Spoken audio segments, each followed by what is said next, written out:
Hey, Obscura listeners. If Shane Waters' explorations of the shadowy realms of true crime keep you coming back for more, then I've got just the thing for you. I'm Stacey Lee, and I want to welcome you to Dark Hearts with Stacey Lee, where we delve even further into the darkest corners of human nature. Picture this. We're unraveling unsolved mysteries that have baffled investigators for years and exploring the twisted minds of some of history's most infamous criminals.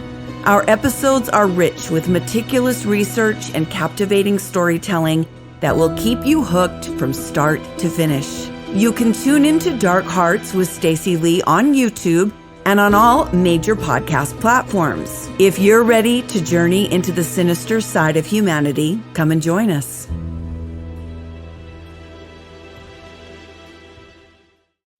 Today I have something special for you.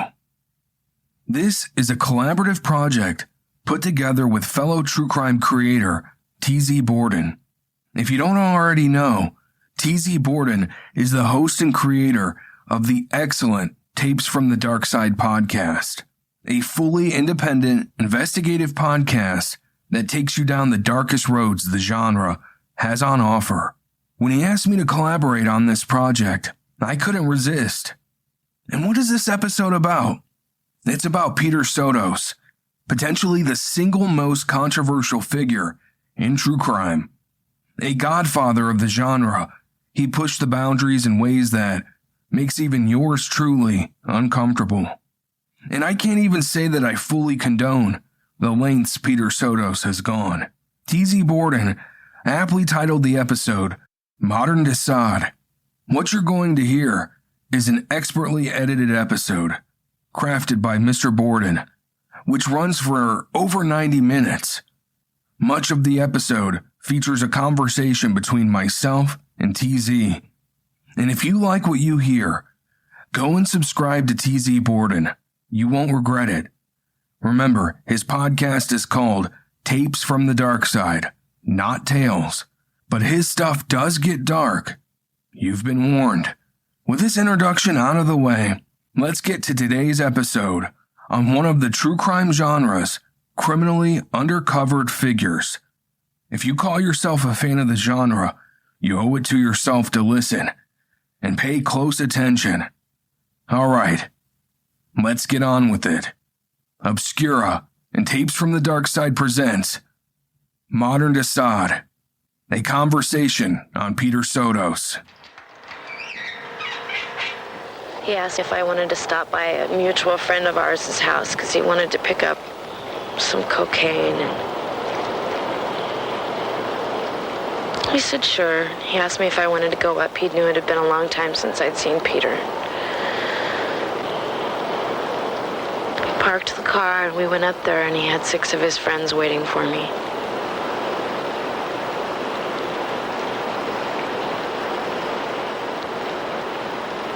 I remember them like having sex with me. I don't remember them hurting me, like physically beating me or anything like that. I guess after like the 3rd or 4th one, I passed out. And when I came to, they had put me in his wife's running path in the park and left me there. She loaded me up in her car and took me to a hotel room. One of her friends was a doctor, and he came over and checked me out. She got round-the-clock nurses and bodyguards for me.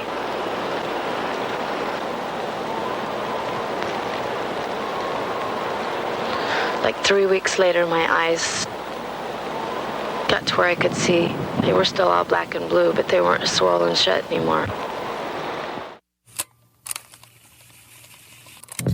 Tapes from the Dark Side contains descriptions of violence and sexuality. Darkness, my old friend. Listener discretion is advised.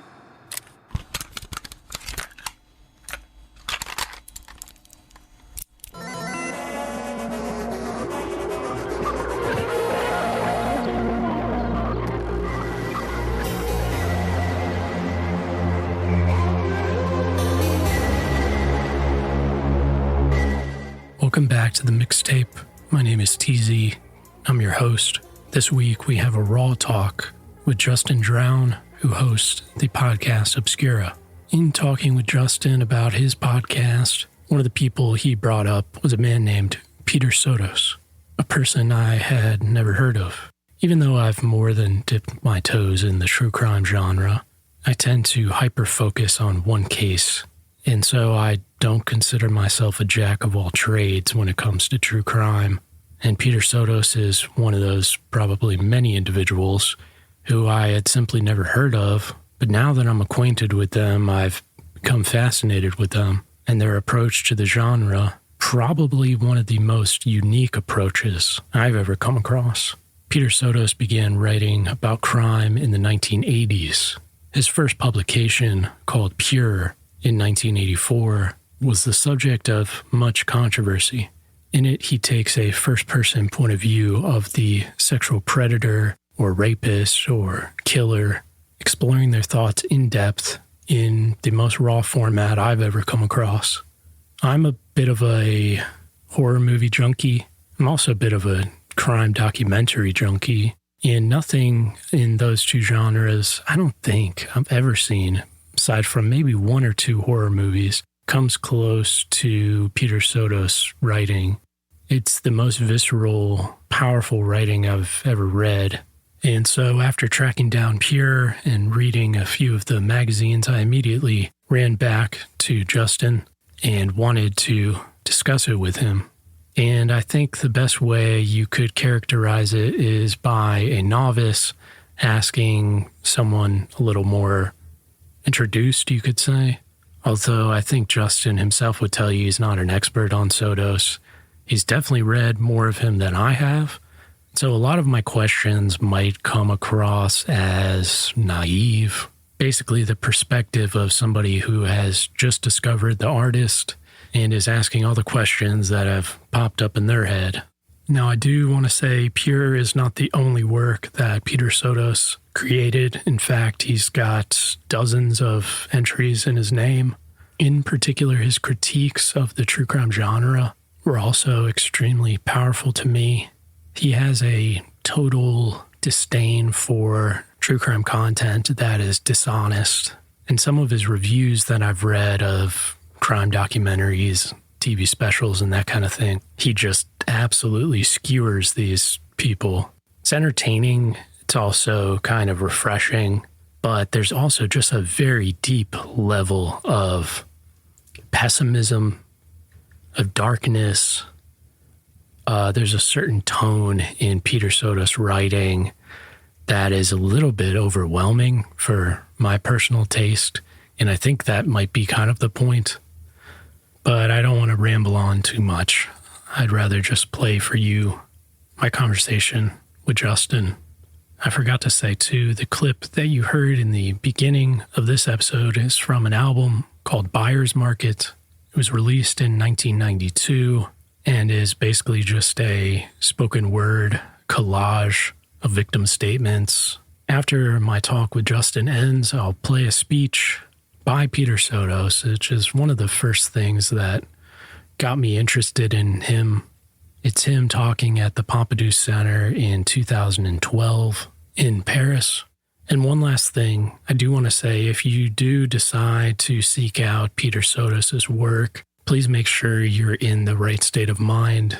It's arguably more graphic than anything I've ever featured on Tapes from the Darkside. I've listened to most of Justin's episodes, and it's probably more graphic than anything he's had on his show. Although maybe not Black Label. If you've heard Black Label, you know what I'm talking about. Anyways, thank you to Justin Drown for recording this with me and humoring me. And now, here's Justin Drown.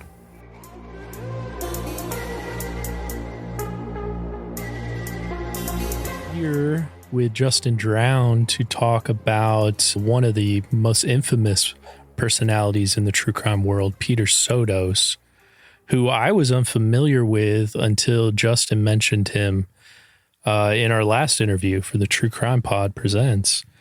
And I was curious, so I looked him up, and I was trying to think of my first gut take reaction when I first encountered Peter Sotos was fascination, disgust, and I would also say respect from my end.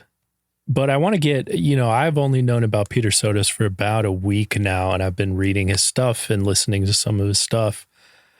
But Justin, could you tell us how you came across Peter Sotos?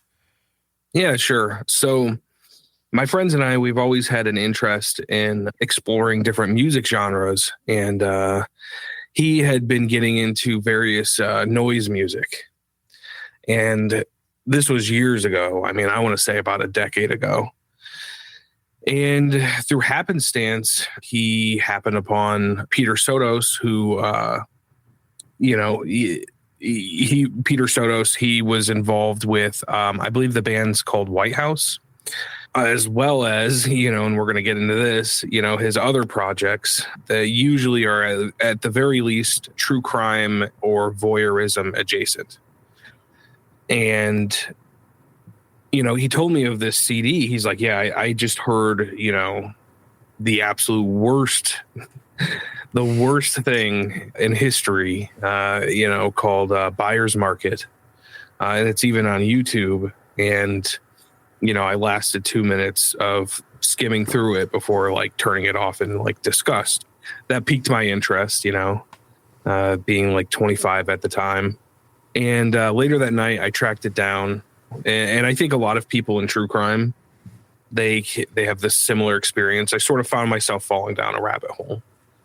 And so for the next, couple hours that night before bed, I was just laying there and sort of listening to various Peter Sotos projects, as well as reading PDFs online and things like that. And I think it's worth noting, too, for anyone listening to this, before you hit pause, we kind of should actually preface any further discussion by saying that you should be very careful when seeking out Peter Sotos content, because, the content I ended up finding was very extreme.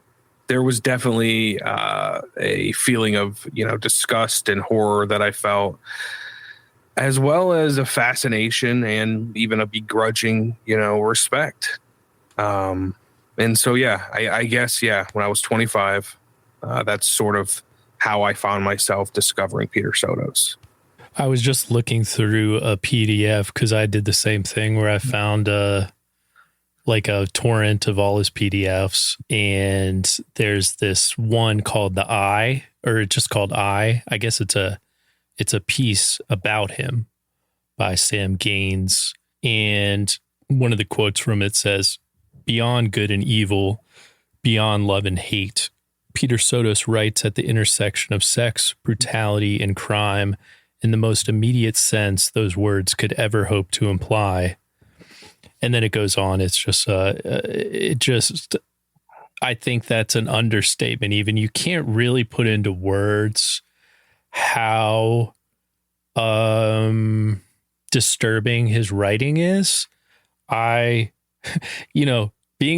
interested in true crime, I thought I had read and heard the worst, but I was wrong. I think this is truly beyond what anything I've ever encountered.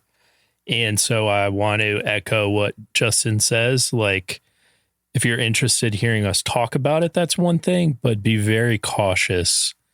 His writing is very beyond extreme. It's the most intense stuff I've ever read in my life.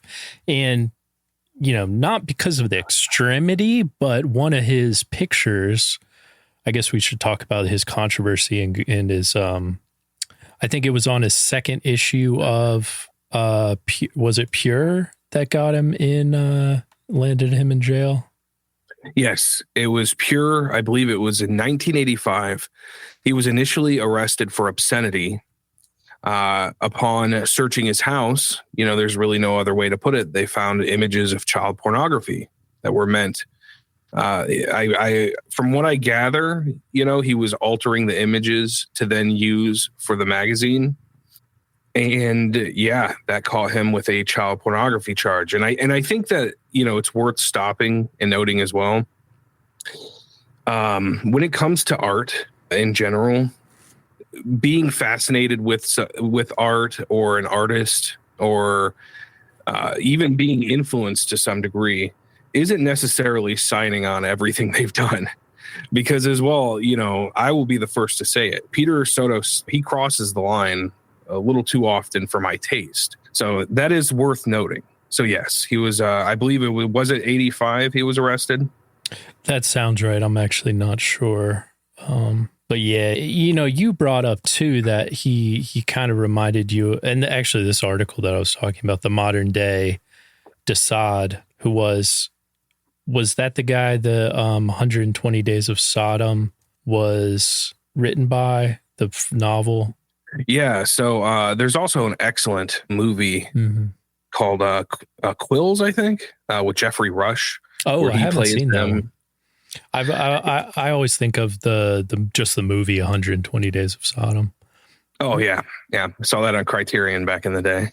But I do think that there are definitely comparisons to be made, especially because he's brought up Marquis de Sade himself several times in interviews, and even in a recent interview, he was talking about Jamie Gillis, someone who I think was an influence on him, and how he was often compared to Marquis de Sade. So, but yeah, he was arrested, and this became pretty much what, and obviously what defined a lot of the interviews involving him going forward. I think that a lot of people mistakenly thought that, okay, I think that they concluded that he was strictly getting these images for self-pleasure, when, as far as I'm concerned, reading sort of in between the lines on his interviews, I do think that there is artistic intent here. I think it's worth noting that he went to art school. He was in a noise band. He was a visual artist. But I think that he intentionally blurs the lines in interviews and intentionally muddies the waters. It's something I've gathered from various interviews in which he contradicts himself, or he goes on these like long rants of non-answers. It reminds me to a degree of David Lynch, how he refuses to discuss his movies. Interesting. Did you see some of that in the Pompidou Center talk in 2012? Did you happen to see that? Yeah. So, I don't even think that's probably his most honest interview. The one that he even expressed regret doing interviews on the book. He did an interview for a small podcast on the book Pure Filth. Now, this book chronicles various scenes from pornographer Jamie Gillis. Now, Jamie Gillis was a gonzo pornographer. So in this interview, he kind of talks about how he intentionally kind of like held back. He didn't really put a lot of what would be classical journalism or any perspective or insight in the book. Most of the book is just transcriptions of, gonzo porno scenes. And he talks about this sort of inherent voyeurism he had for these scenes, but that he didn't want to actually see what was happening on the screen. So he put that idea to a book in which it's just the details and just the words that are happening in the scenes without actually having to see the visuals. And the interview in general is very revealing. It kind of touches on some of like the voyeuristic impulses he has.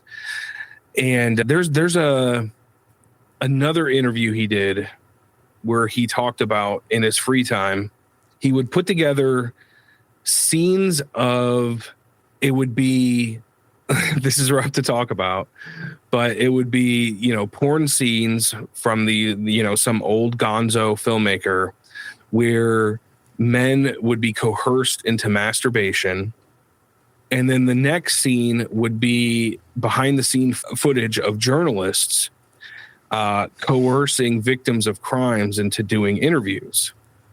And they would be played back to back. And the thing is, the commentary there is, it's kind of obvious. But if you read any interviews with him, he kind of denies any commentary, which I kind of deny his denial is the way I would put it. I think that he intentionally muddies these waters to get people more and more heated and arguing about his work. He kind of tries to shuck it. He doesn't want the responsibility of the commentary. That's a stark contrast. I wasn't familiar with that one, but it makes a lot of sense for Peter Sotos to design something in that way, because that seems to be, at least in how it relates to true crime, that seems to be his mission statement, is that the underlying truth of what draws us to a lot of these stories is like a primal Schadenfreude, rather than so much of a compassion or empathy, which is something that I think is a really important thing to at least be aware of. I think that the true crime world as a whole can be a little bit too naive, or not even naive sometimes, but overtly delusional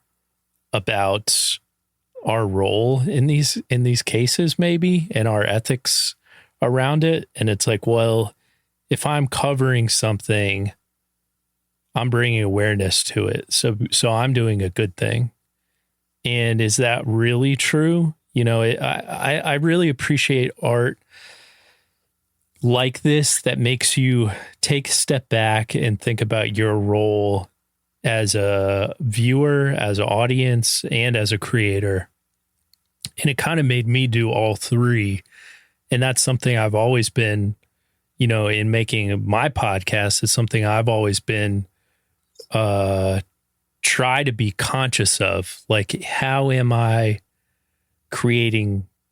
Is it in a way that is glorifying violence, or like, what is my motive? I like what you said, which is that truth seems to be a big importance to you in creating Obscura. Could you talk about that and how that relates to Peter Sotos?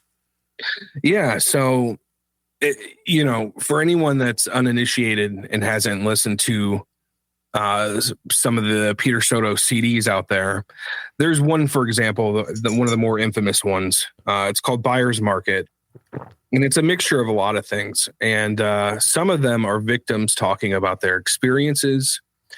Some of them are news interviews, right? And I think this part was intentional, where it's just clips from various news interviews with witnesses that saw crimes or really horrible, awful things that happened.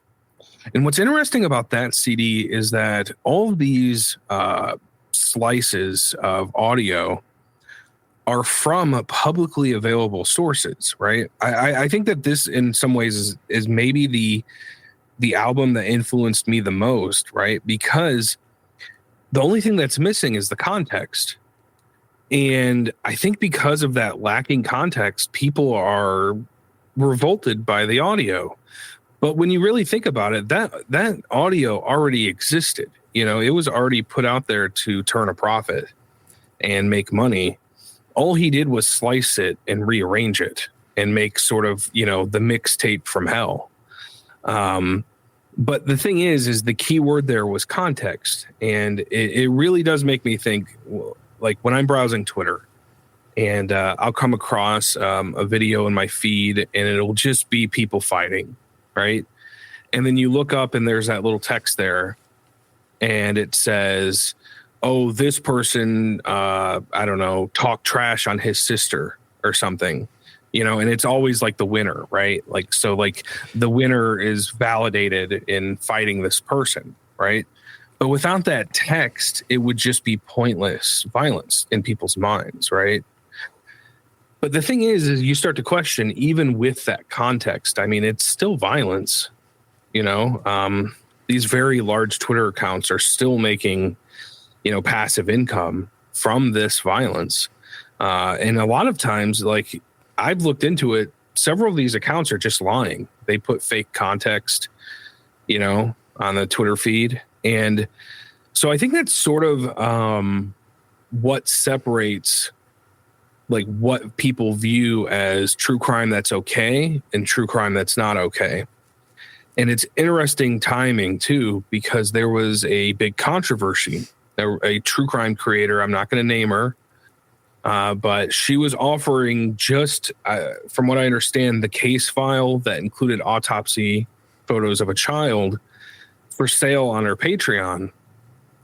And it was really like without any sort of artistic hand. There wasn't really any context to it. There really wasn't any sort of, there was no angle, right? And so it caused quite the uproar. And, we all kind of create these sort of limits and rules, and she sort of violated it in this case. But it is interesting to contemplate, like, that's that thin line between what's okay and what's not.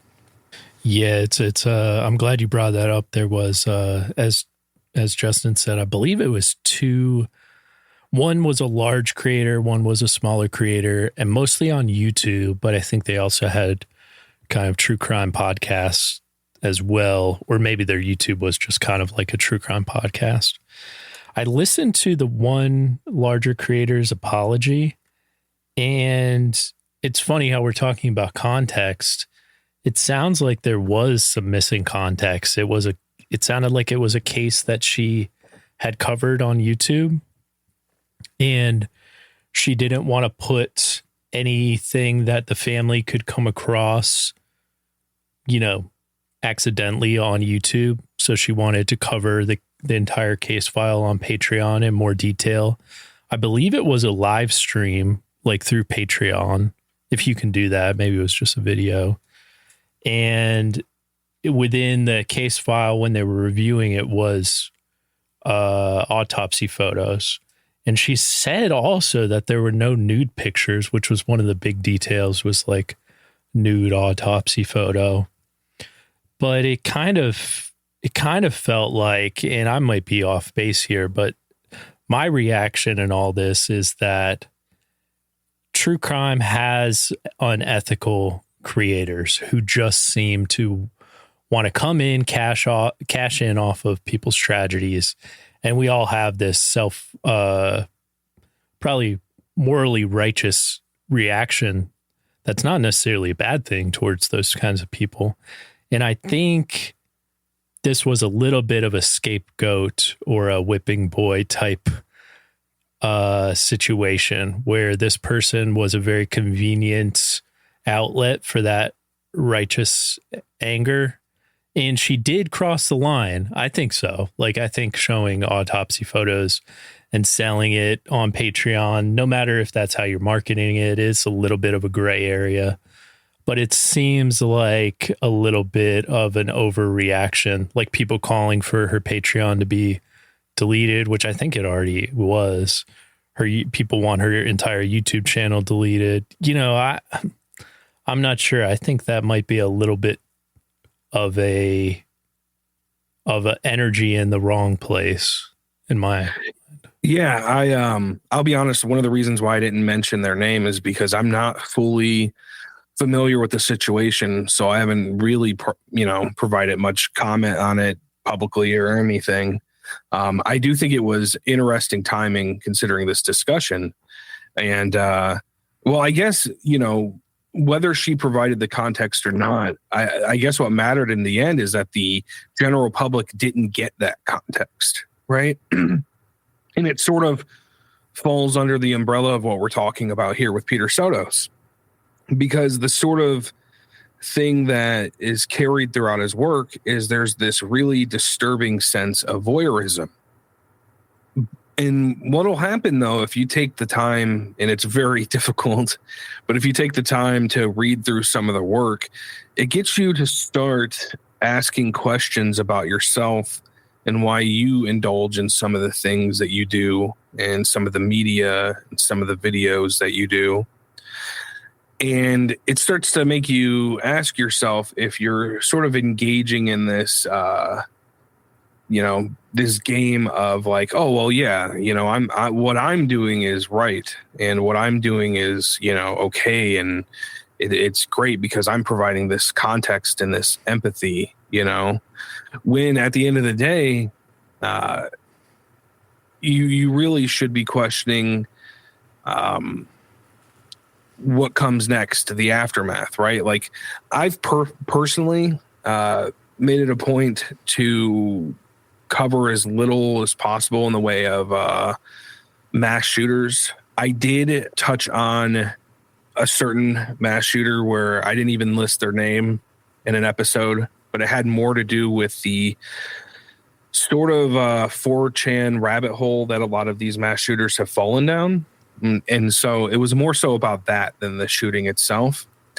But it's been repeatedly talked about that one of the things that creates mass shootings is the media coverage. But we've done nothing to change that. And there hasn't been an outcry for it to stop.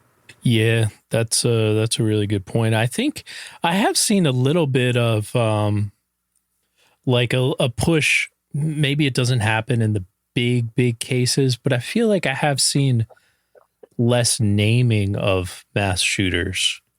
Maybe that's wrong though. Yeah, I do think that would be a good thing. It reminds me of this is a really kind of silly analogy, but I watch baseball a lot, and there's a thing where a fan will run on the field, and the TV cameras used to zoom in on the spectacle, but they realized that it just encouraged more people. So now, as soon as somebody runs on the field, they don't show them, like a streaker or pretty much in any sport, the cameras will not broadcast it. And yeah, I mean, I think that I'm not even particularly, grandstanding for a cause or anything. It's just sort of like the stands that I take when I create my own content. I kind of stay in my own lane for the most part. I tend not to really lash out against others for the content they create. And one of the things I'll say too is sometimes I'll be in the supermarket and there'll be a People magazine or something. And you'll see in big, bold letters, little girl's family dead. She's without loved ones and, things like that right on the front cover. And I'm like, it's kind of interesting to think that people accept that as fine, but I wouldn't even, I would be aghast at wording it that way in my own show, And I guess my point as far as that relates to the current thing we're talking about with YouTube creators and podcast creators is that I do feel like sometimes they're under the eye of scrutiny, stronger than even the mainstream media. Yeah, I think that can be the case. Yeah, that's right. Because it's okay, that magazine probably sold a few million copies. Meanwhile, this YouTube creator's getting a few thousand views probably in comparison. Yeah, it's interesting. I think maybe it's more of because that's our world. So when it hits that close to home, it's whoa, people feel a need to speak on it. But yeah, I think far too much. It's kind of disappointing to me, to be honest, is true crime creators will, at least in this case, I mean, it was kind of disappointing how quickly people spoke without seeming to have looked at the full story. And again, I would say I agree with you. I'm not telling anybody how they should feel or shouldn't feel. But after reading more into it, the line between this was a morally good thing to do or a morally bad thing, that line seemed a lot more gray than, oh, this was somebody, they had a collection of 10 nude images of a child and they were selling them on Patreon. It's that's kind of what the story was, but the reality wasn't really that. You'll see this kind of stuff, the public in general, they'll kind of distort these kind of discussions in a self-serving way. A more recent example is, I believe her name was Carly Russell. She went missing on the freeway recently. Yeah, of course. Yeah. Well, I was following the discussion for that very closely. It was it was something that interested me a great deal. And what's interesting is that everyone was sure beforehand that it was a human trafficking incident and that she had been baited out. And we don't have the full details yet, but they were so sure. And I remember even thinking to myself, like, oh man, cases like this, you know, they don't end well. And, you know, the likelihood of her returning is very small. And then, you know, the following day she's back home and we don't know the full story yet, but going back online, you know, there's been a little bit of a secrecy, you know, surrounding the case. The police are still working it and they don't want to let all the details out. It's interesting seeing the comments from people that seem to feel that they have a right to know currently. There's a lot of anger and there's a lot of assumptions being made. And, you know, maybe there's something going on here that will cast her in a negative light. But I've always been one to try to reserve my judgment until the details come out. And I think, you know, that the sort of knee-jerk reaction that we're seeing with that kind of echoes the knee-jerk reaction for that content creator. People kind of instantly make their minds up before they've actually, you know, done any digging or have the full details. I want to talk a little bit about and get some of your, I mean, we've kind of reviewed it a little bit, but the artistic merit of, I guess what's hard for me kind of pivoting back to Peter Sotos is how extreme it is. It seems like to me there's a lot of these points that could be achieved through other means or through a different approach. And maybe that's not fair. Maybe it's not fair to like look at an artist and criticize how they choose to approach something to make a point. But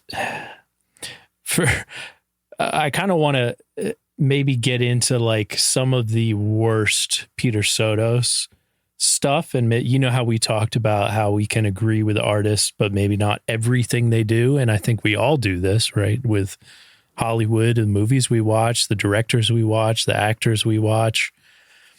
There's one scene that has really stuck with me. It's in Pure issue number 2 by Peter Sotos. And there is a very vivid description of child rape. And there's a picture of 1, 2, 3, 4, 5, 6, 7, 8 children. They're missing photos. Their ages 5 to 13.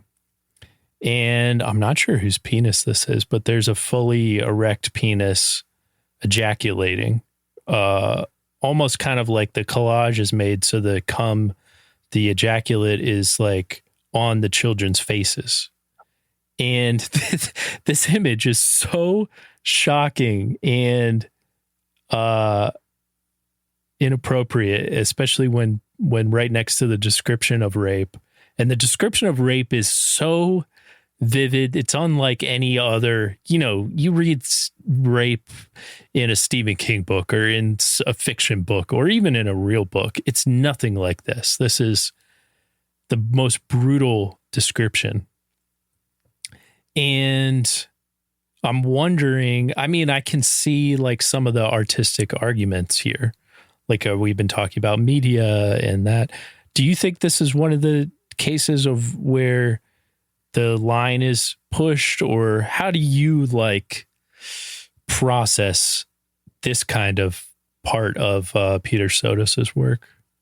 Yeah, it's interesting. It's like my brain is working in two different directions. And on one hand, I absolutely do think it crosses a line. And like, I'll just say that I personally wouldn't sign off on this. I don't necessarily agree with it. But at the same time, as someone that just, you know, their brain starts working when they see art presented in front of them, and as disturbing as it is, you know, you have to ask yourself, is this a commentary, you know, on sort of the pornographic element of true crime that, you know, people, getting off isn't maybe the right term, but, are they getting pleasure from reading Helter Skelter or In Cold Blood or A Stranger Beside Me, or, whatever, Anne Rule books or Obscura when they listen to Obscura, right? Is that commentary? I kind of think it is. I think he downplays it on purpose to cause it to be more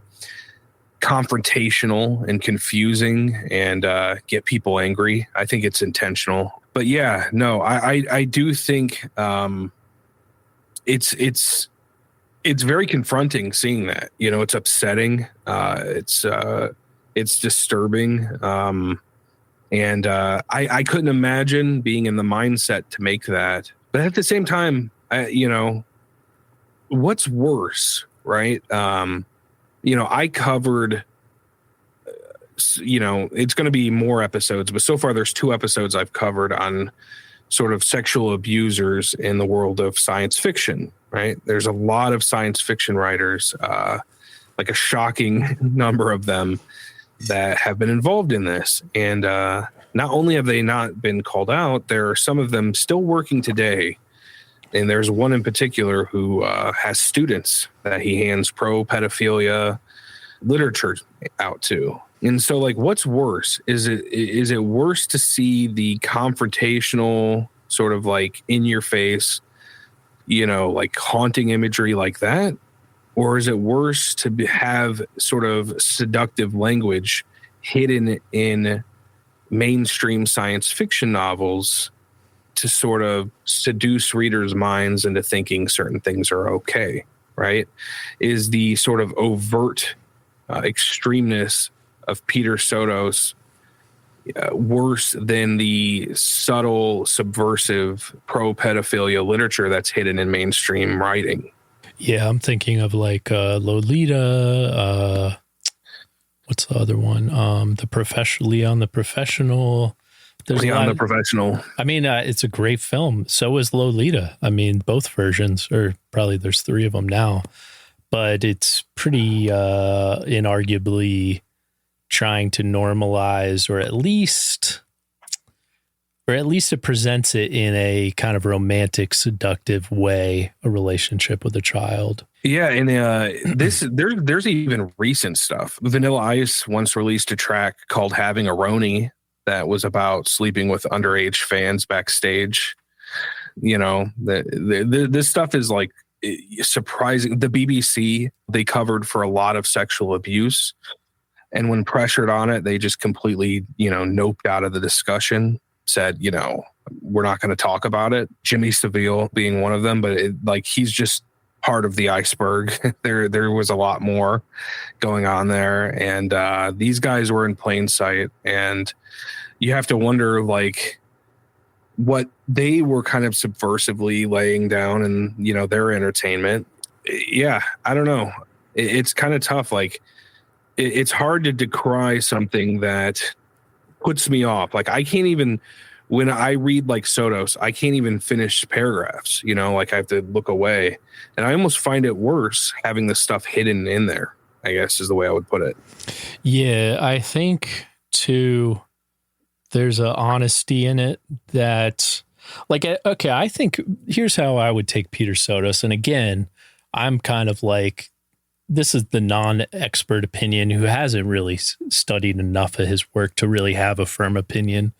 But so far, it feels like I think it would be a mistake to laud Peter Sotos as some kind of visionary genius for this work. I don't know. I could be wrong about that. But on the flip side, I also think it would be way too convenient, and it would be not really productive to write off his work as merely the writings of a insane pedophile, which you might do upon first glance. But I do think that would be wrong, because I think there is a larger picture here and a larger statement. But I would say the one thing that I really wouldn't have thought of before I started covering true crime is, and it kind of relates back to the YouTube thing around a child's autopsy photo being put on Patreon is the victims' families, like putting a focus on that more, which I think in all of true crime reform, or so to speak, reform or ethics, I think that's one area that there's really nothing bad that can come from trying to focus more on victims' families.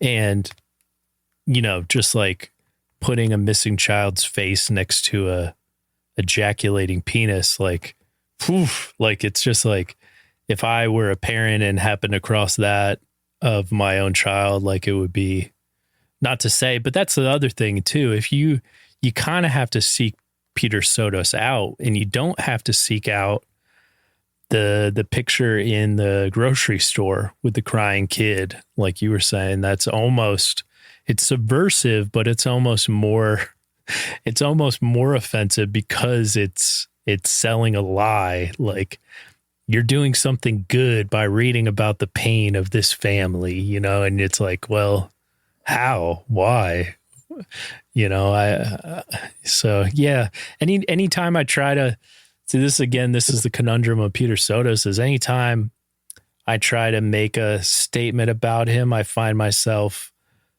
still unsure about how I actually feel about his work. Yeah. And that's the thing too, you know, for people listening to this discussion is that, you know, you kind of said it at the start, like I would certainly not go out of my way to say that Peter Sotos is some visionary genius or anything like that. If anything, I would say that, you know, I benefited from his art more so than the man himself, because I'll never know his full intentions. You know, I'll never know why he's making what he's making. I'm certainly not signing off on a lot of his choices. And in fact, I actually disagree with a lot of his choices. Like you said, like, you know, if it was my kid and he was putting those images next to it, I would feel a certain way about that. Right. But I would say that it was formative for me to come across the most extreme version of the content that I create. You know, like to sort of see the outer limits, the sort of, because I don't think, you know, it would be very hard to sort of reach that level that he has reached sort of passively, I guess, like that was just in him, because it's not in me. But what I will say, though, is there are some true crime creators, and I'm not going to name names, right, that do a lot of, you know, deep web exploring. And some of the details that they have placed in their script, you know, they didn't pull these out of thin air. You know what I mean? They were viewing certain materials. And it's not unlike what Peter Sotos was doing when he was arrested. And I would assume it's pretty similar, you know, actually. Yeah. I mean, it's pretty much the same thing. And, you know, when I talk about that one case I won't cover, there are a few episodes out there that are very descriptive, you know, I'll put it that way. And I would say that that's, you know, that's sort of that Peter Sotos, like bottom of the well, darkest part of the cave type of true crime. I'm reminded of the Nietzsche quote about, if you gaze into the abyss gazes also into you.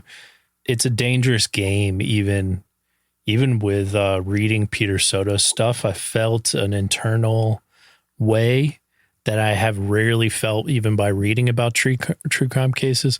I do agree that Peter Scully case, the one I believe you're the one you're referring to, there are certain ones that make me feel that kind of way. And yeah, I mean, there are some true crime creators that go out and cover those cases in extreme detail.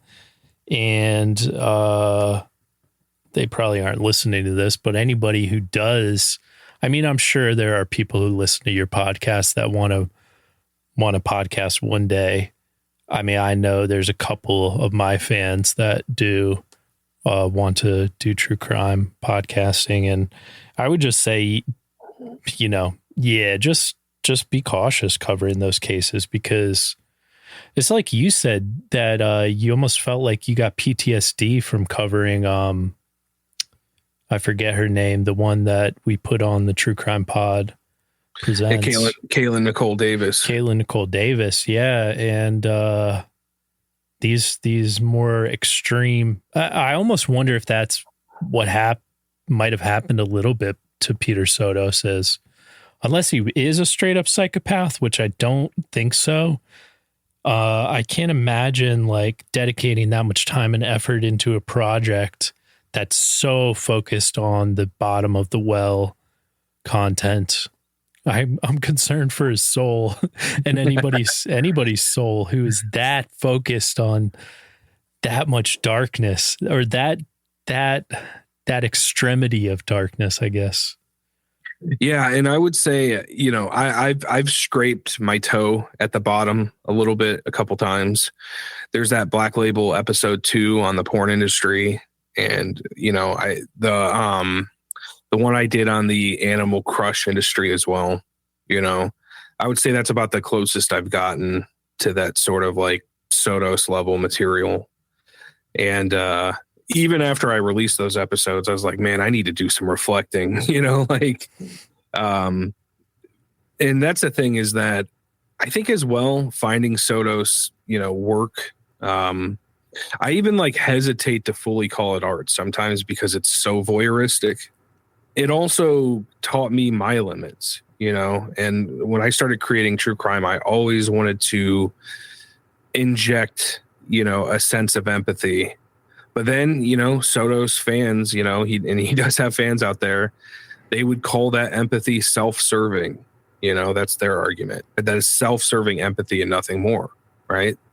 So it's a constant conflict. And I think any discussion involving Peter Sotos that's in good faith, not just like knee-jerk, is going to involve a lot of confusion. Yeah, that's true. I'm always fascinated in the empathy discussion because I get that. I think especially in creating, there is a big trap of deluding yourself into that you're doing more good than you really are. It's like that kind of thing where it's much easier to see it in someone else than it is in yourself. But once you see it, you become more aware of it.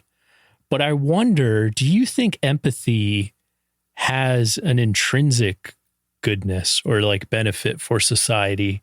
Even if you are, say, indulging in empathy, just to, as Peter Sotos might visualize it, jack off, is there something, is jacking yourself off with empathy, is there something intrinsically maybe superior versus jacking yourself off with, I'm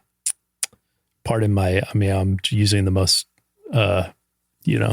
lowbrow verbiage here, but jacking yourself off to sadomasochistic or sadist feelings. Do you think there's a difference there, or do you think that's basically all the same thing? Well, I think sometimes it can be a misstep. One of the reasons why Sotos created or published the Jamie Gillis book in the first place is that Paul Thomas Anderson had made Boogie Nights, which was sort of the romanticized version of what Jamie Gillis was.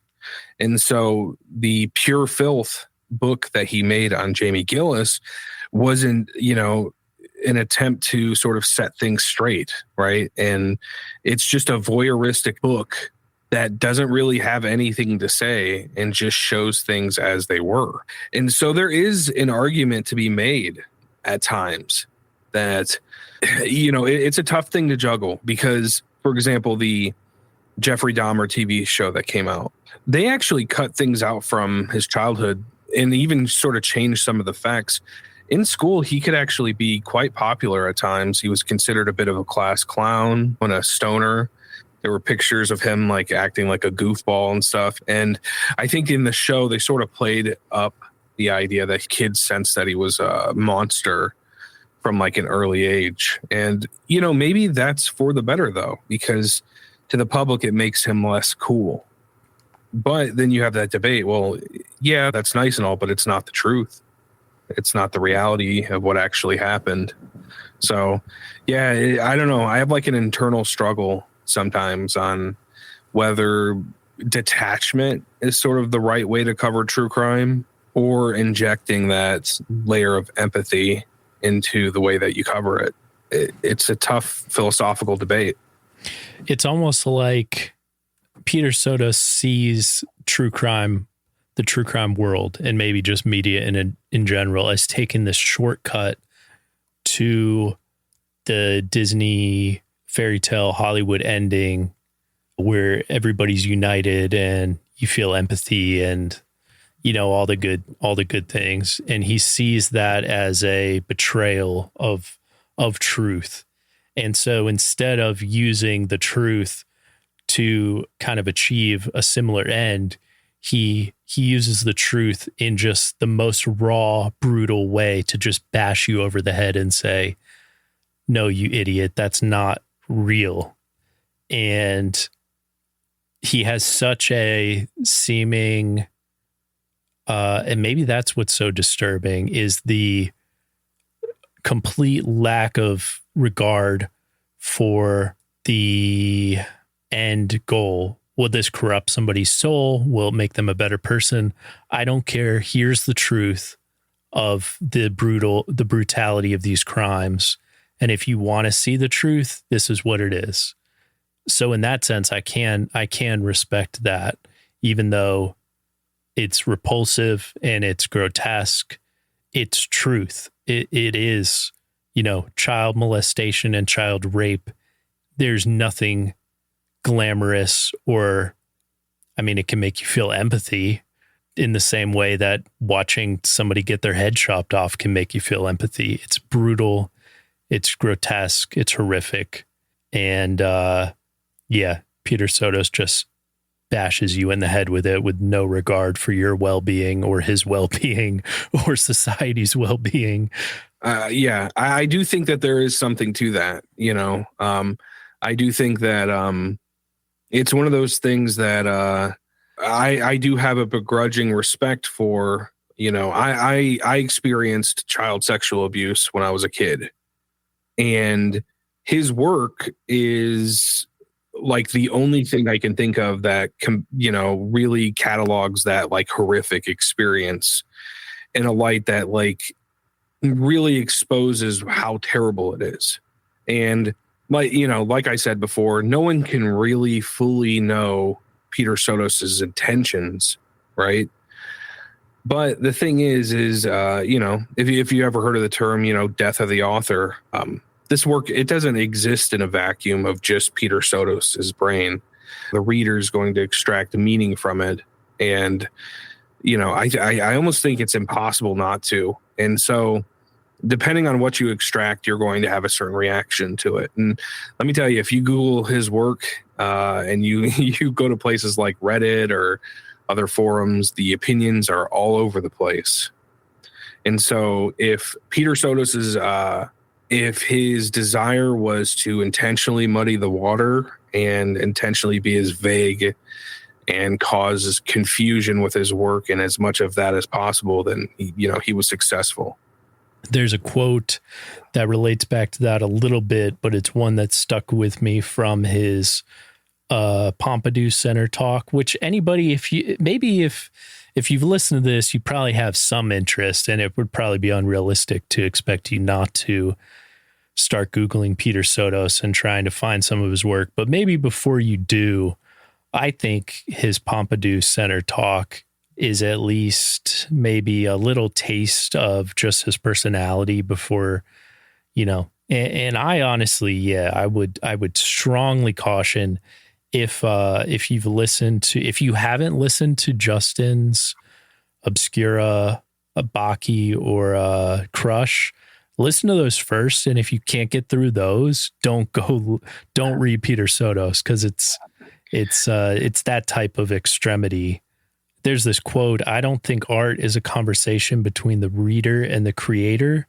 It's an intensely selfish and personal internal dialogue, just exactly like experience." I think I sent you that quote, Justin, too. And it's something I Well, first, I want to ask you if you think that's Peter Sotos just putting us on, kind of like sending us down the wrong rabbit hole. Like you said, he can mislead us, or if just your take on that, because it's something that I've been kind of reflecting on in my own journey as true crime. I like that quote quite a lot because I don't think he ever had any idea that his work was going to like take off. I do think that whatever you feel about it, it's definitely personal. He's not making, he didn't make this to make it in Hollywood or something. You're not going to turn heads in a positive way making this kind of stuff. So I do think it is deeply personal. And I think that in some ways, a lot of true crime creators, it's the same way, like a lot of us have no aspirations to do anything else, like for me personally, like I'm here to create my show and I'm happy doing that. And that's what I'm here to do. And so every little small decision I make is a personal one. So yeah, no, I definitely see wisdom in that. When I was just started out with my podcast, I had a friend who was also doing a true crime podcast, and it actually was a little more popular than mine, but he wanted to get into fiction podcasting, and this true crime, he saw it as kind of like an entryway to kind of build an audience and then get into the fiction thing. And he was kind of always kind of asking me if I wanted to join him in the fiction thing. And while I enjoy writing some fiction, I was always confused because it was like true crime was the end goal for me. Like, this is what I feel like I need to be doing, when people talk about like a calling or something like that. I don't know if that might sound a little bit narcissistic, but it's like, I feel at home telling these stories, reflecting on my own ethical decisions. And yeah, it's just something that I really, really enjoy doing. But I would say the one caveat I would put on there is that, Peter Sotos says art is not a conversation, or at least that's the way he views it. And I view it so much as a conversation up until this point. That's why this quote hit me so hard, is although those decisions are very personal, like you're saying, when you're making decisions in editing and recording and writing, each one of those decisions I make, I'm almost always thinking of who's listening and how they're going to process it. And maybe that's a little bit of shackling or like self imprisonment. Do you think that, having the, everybody always says write with your audience in mind, but do you think that can be a trap? Do you think we should be writing more in the true crime world as if it's not a conversation? Well, I mean, I think it just really depends on your goals, right? I'm creating content that I want to share with others, and the conversation that comes from that is part of what I enjoy.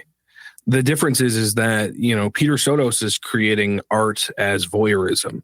And I think, the nature of that beast is that it's a self-seclusionary. He's intentionally writing as objectively from his own personal experience and views as he can.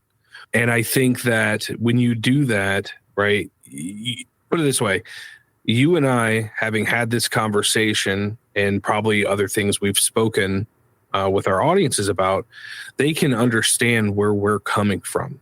We have excluded ourselves from being able to create the type of work Peter Sotos creates by the nature of our actions. There would be no confusion to the work that we create because we've been open and we've opened that sort of bridge of dialogue with our audiences. By, Peter Sotos lighting that bridge on fire and covering it with broken glass, he can create the experience that he does with his art.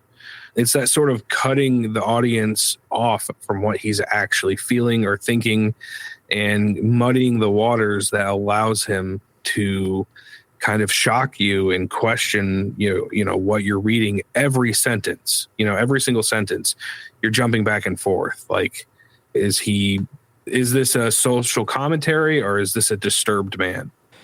Did you have I kind of covered it. There were a few other things that I was thinking about going into, but I feel like we've covered so much of everything I wanted to say. Is there any aspect of Peter Sotos that you wanted to talk more about? No, because I think after a while you can essentially find yourself talking in circles when it comes to his work, because it's like at the end of American Psycho, the book and the movie, there's a sign on the wall that says no exit, which is like the way of telling the reader or viewer, this is not an ending. You know what I mean? Like, this doesn't end here. You're just, excluded now. You don't get to know what happens next. I feel like by its very nature, the Peter Sotos discussion is always going to just be, dog chasing its tail. Yeah, I agree with you. The more you talk about Peter Sotos, the kind of, without just reading his book aloud, you kind of, there's only so much you can say before you're just saying the same shit over and over. So yeah, I will say, I will read this warning from the interview with Peter Sotos. It says, warning, if reading about blatant misogyny, undistilled sadism, fervent victimization, or the abuse of children offends you, do not read Peter Sotos. It's the most extreme true crime, but I think it's deserving of a discussion. It's a deserving topic of reflection. Yeah, I appreciate the talk. This is something that I've thought about talking about on Fireside Chat for a little while now, but it's like one of those things that without someone to sort of ping your ideas off of, it's a hard thing to talk about because you almost want to be challenged when talking about this type of subject. You don't want to be left to your own devices because it's like navigating through a minefield. and I have no idea how anyone's going to take this discussion in general, but just know, like, hey, we did our best here, Yeah. I mean, we're just giving our raw thoughts and you're totally free to disagree with us. Like if someone found, listened to this and found a issue of Pure or one of his works and read 2 sentences and thought we were both fucking crazy because it's just degenerate, absolute filth, then I would not disagree with you. I would say you're fair. That is a valid argument. Honestly, I wouldn't criticize that. I would say I would think you're wrong, but I wouldn't argue with you. I would totally respect that opinion.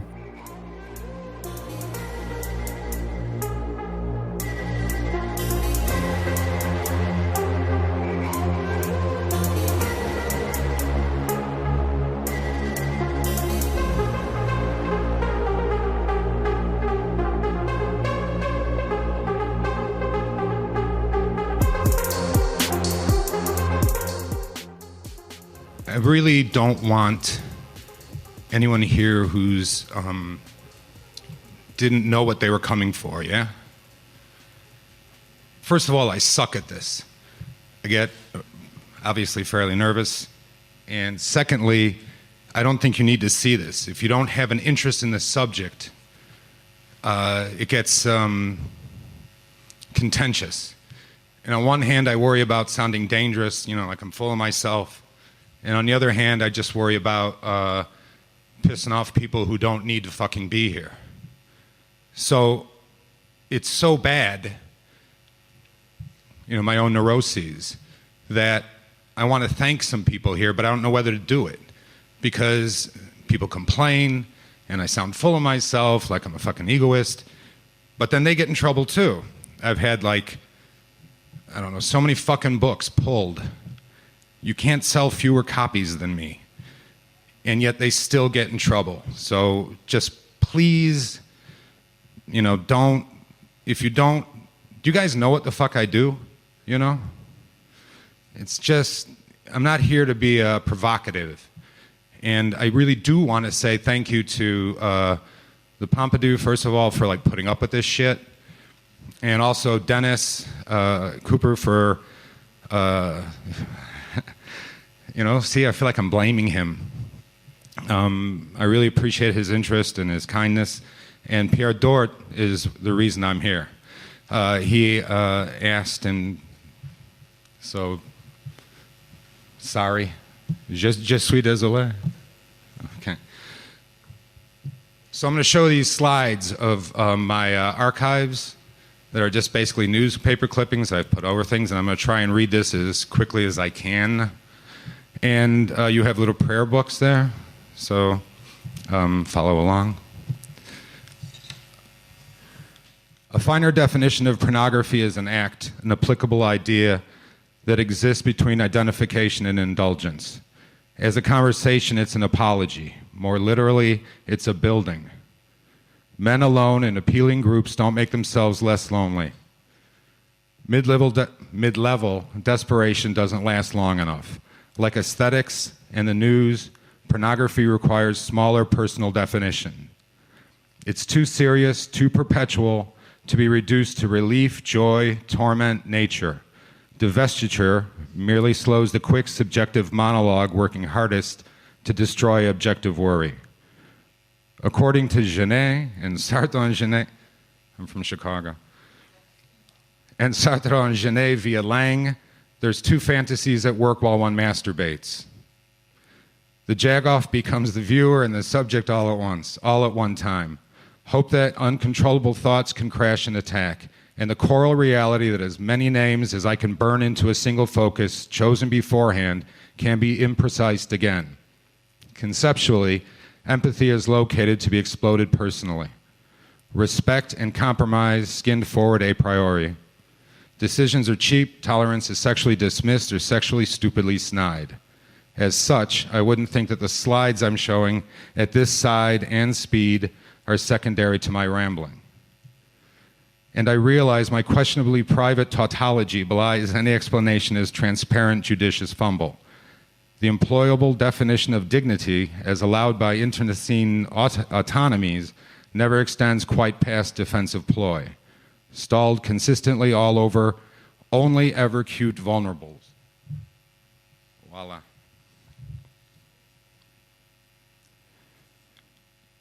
I do this is still more important than anything else, far less personally contentious or edifying.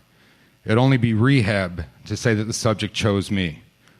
My interest in these newspaper clippings and media reports inspired less and less interest in journalistic detail research and more repulsive fascination with reductive imagery and cruder imaginary specifics, which is how intensely necessary it was to the men like me that crowded over the floors of adult bookstores. I do want to extend it, fully understand, and enjoy the hardly blank stare one pretends or hopes to have. This is proof on one side, evidence on the other, over-worried on each. Move an interest to a taste to a history. You don't lose yourself in fantasy, you don't lose yourself at all. Your baby isn't here anymore, you should talk about it, poor dear. I tell myself, telling you. The space between my description and the potential audience is where I've lived my entire life. The audience I've created for myself is antagonistic. This isn't without reason. It may well be paranoid, not just self-important. In fact, I'm absolutely aware of and profoundly bothered by the centrality of the personalized language, a mild form of autism where I might needlessly write down circumspect details and motives until the obsession alone creates experience. In the space between what I do, write, and the warnings that suggest you're not especially interested is a space between how and why I seek to explain myself and repeat. Add to that another space between what is easy and what is worth the effort. Too much work to be impulsive, too much work to say it's only a job, kind of like sex. Yeah. The highly exciting, never fucking ending abyss between obscenity, legal, and prurience, personal. Also a sexually slimy history to a rigidly human, still sexual responsibility. Writing is the only form that pulls the space tighter. That's my personal intention. All of this would still be my foraging. Placing news clippings on a wall in a gallery instead of my pocket starts the half-postmodern misunderstanding that artists and the emotionally needful could see it in full as another artist speaking on overwhelming pain, bravely declaring his own guilt and willingness to change, or your duty to see injustice more selfishly. Imagine that the totality of these clippings could drag down the personalized sensibilities of the daily uncaring reader and slogged-up family. The breakdowns at the side, the vulgar disappreciation of wretched gossip wives and armchair vampires, out of context forgotten, into context vulgar, and hurtful, unsympathetic, unhelpful, and then wrong and silly, adolescent and introspective. Not one fucking case in there of incest. You look backwards and see that my interest was slightly more degenerate than the new apologies. Currently confused revelations and prospective, groundbreaking first responder sympathy. There's more than just the book between me and the reader, just like there's more between me and the book. Writing creates realities. It's like all fucking life up there. So many of the obsessions, tastes, little cocksucking details that I try and make sense of, which to me is essentially what writing is, changes and mutates before it hits paper. Further, I'm aware that my opinions are oftentimes clouded by meager circumstance and various other prejudices, which again is why they're committed to paper. There isn't one universal truth that I'm trying to elucidate. I'm not trying to convince others that I'm right or know how to live or that they're plainly wrong. Though I'm fucking sure of it, frankly. I think there is more to be had, and I hope my work is rigorous enough to nail it in context and taste. I don't think art is a conversation between the reader and the creator. It's an intensely selfish obsession in a personal internal dialogue, just exactly like experience. Art needs to be honest to the artist and judge backward from that point of need. It's exciting to see. I don't excuse idiots just because their art is as honest as their stupidity. Similarly, I don't discount liars as readily as those who might only be looking for honesty. There's only one art, no other life, no less chafed by contradiction. Those who don't do the work, don't pay attention, shouldn't ask grimy questions later. I've always thought that no matter what I write, no matter that it is always about sex, the fact that I was using pinnable names, because there are real names up there, you know, real people, in quotes because you don't know the people, and then everyone wants to tell you how they suffered alike. That makes the word truly exist. It legitimized the use of the word true, ruined the zeitgeist to qualify acts as mere or positioned, and made the appreciation of most everyone else's work quaint. Very often the facts were wrong, the placement was exactly right, and since I got most of my information far further than secondhand, the facts never fucking mattered to real anything anyway. The little wonders mattered before the news was splashed over them, and I was only ever trying to get them to matter more. A true pedophile, I always thought. I'm sure that I really do love all of them. I want so much for these little poor fucked names all the time. I so desperately want to see these black and white paper reproductions as vividly ripped apart and rat protected as every fucking mouth out there constantly barks back at me. I know why I pick the ones I do. I know who gives them to me. I understand how chaste they are and why. And I wish it worked. And when it does, even more. As a result, I find myself with decades and memories of brief reportage but central artful faces. Danny Bridges' Chicago trash mother screaming over tears in the alley near the dumpster her hustling boy was discovered dropped.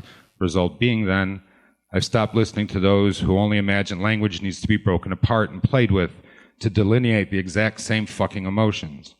I know what child pornography is because I know what the appeal is. Hopefully, can separate the offer from the draw and weigh out the professionals and phonies who rescript words to compassion and their more immediate sense of what a tool you most likely are. I'm not tortured by the thoughts or the common difficulty in expression. I've done best to keep these thoughts as real as words only. The first mistake, thinking words need a physical component. The second mistake, assuming that anything not physical, not pragmatic, is spiritual, ineffable, or metaphysical. In this way, what I do, everything, can seem less than and guarded.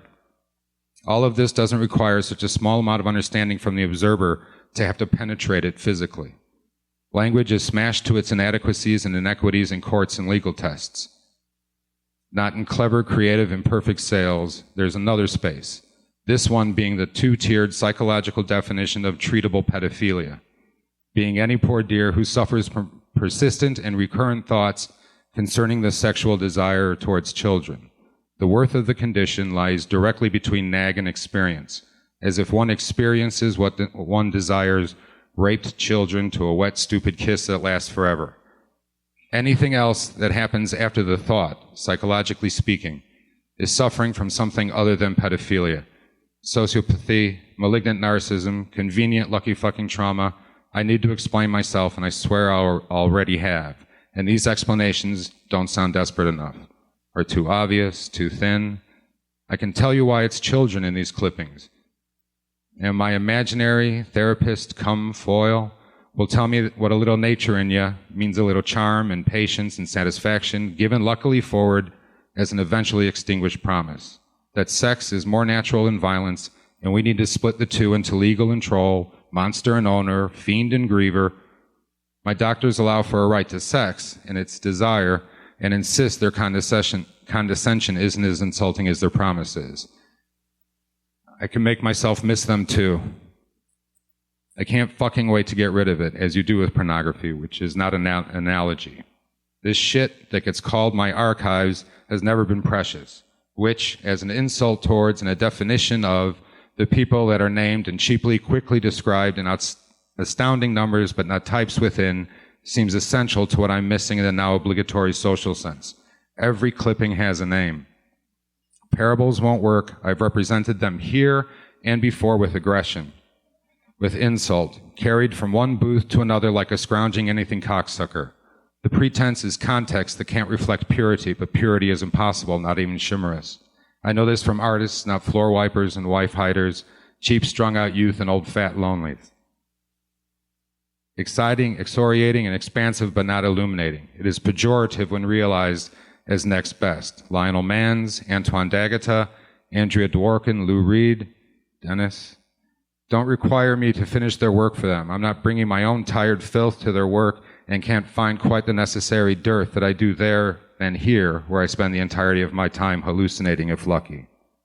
Still, I can't brag healthfully that I haven't kept them, but I have made them into something else, something I probably shouldn't have, something that I shouldn't have had to. I've separated the voices from the faces, I've compared the cases, the motives keep becoming mine rather than theirs. I've placed them end to end and re-released them, paginated and compiled, and even better, not drawn out, the quiet themes that centralize the sexless nature of the words when trawled with pity and concern. I've seen what I can say about their worth and mimic the part where they become real and overwhelming, but it is more important to me and easy, frankly, not to let that happen after it doesn't. I'm not presenting a collage, contentious or surprising. I don't care if you miss something small. The aesthetics come now from time and persistence and recurrence, which again is the definition of pedophilia. Intrepid predisposition, another one. This, I hope, is what I am, that none of this has succeeded on its own. I look all around for these photos, other photos that remind me of only more formative, still central, plain fucking photos. These pictures of newsworthy children have almost entirely come from parents and relatives handing them over to cops and press. The headlines alone often work just as well, sadly. Proof is backless. I want a book that belonged to a man that correctly decided that sex is too frightening, too ugly, too cruel, never not revolting, never good enough, and progressively, if allowed to stop anywhere in taste or obsession or sensation, just clinically depressing. He hasn't talked himself out. He is weak, passive, consistently terrified, and because he's been so timidly careful over what little he uses and looks for, sometimes seems to understand that anything else better than this one turgid, emotionally cloying picture is impossible. These images are all about kids attacked by men who couldn't, most likely wouldn't, control themselves for a few more important moments.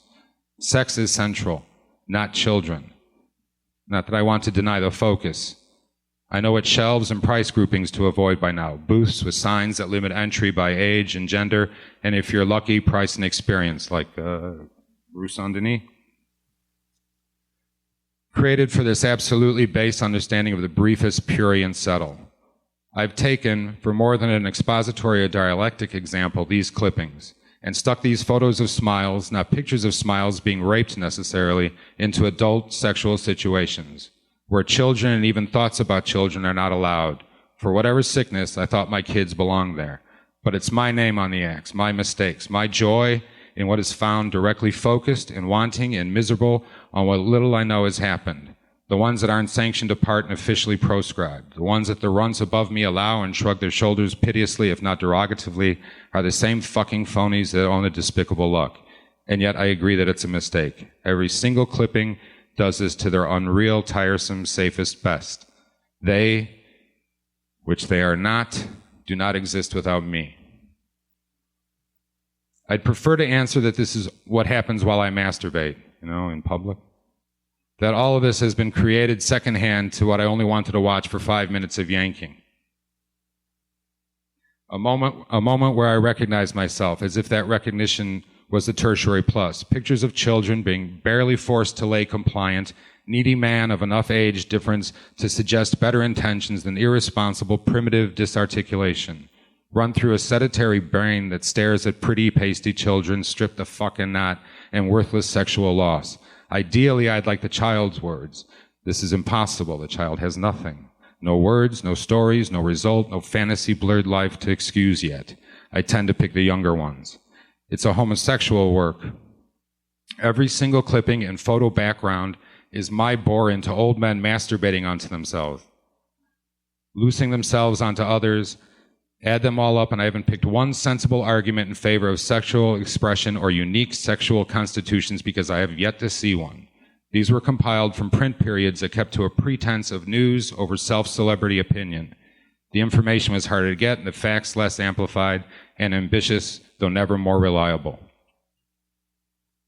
As my years went on and my focus never switched, I tended to put the specious and worthlessly verifiable facts to the side with little worry or consequence. I'd prefer, perhaps, that the context isn't mine. I prefer to imagine to keep the context theirs. I'd like to keep this away from having it stapled onto a wall and have it considered as my comment on how the news has changed and damaged, somehow explicably, the precise thoughts that are meant to be disseminated through these collected, clipped, hardly precious prizes. Maybe there's something better to do. They are current, still constant. It is, in fact, impossible for me to argue otherwise. Bruised slightly by abject confession, less responsible than reductive, I can't think of a single good reason to feel noble. Like when you're alone and not wasting precious time by choice, like jerking off. I have the fucking library. I tape it off TV and I scrawl her name on the side and keep it. Still, I wrote her baby's name, and its mother, father, fucking lawyer, among the more insignificant, have in fact complained that my appropriation of its name was wrong and illegal. She's the one I have on the screen. Reduce the interest of pornographic impulse to a fact. Facts that deny release to create a longer collection of decades over memories. First, they shouldn't have had their names in the paper. And every fucking day since. The consistency of her name and his gropes is not highlighted, but completely, perfectly created by a taste for allowances made well over my head. Acoustic separation, negative externality, the laws that seek to conclusively identify the principle of harm and the sovereignty of dignity. Economic and legislative concepts created to shorthand obscenity to moral autonomy. I do actually think these pictures should be here, not in some art museum that has the bad taste to pander to a generally lazy or pleasant public. Play out one by one, after all, and then again, while I talk about what I've done ever since my arrest.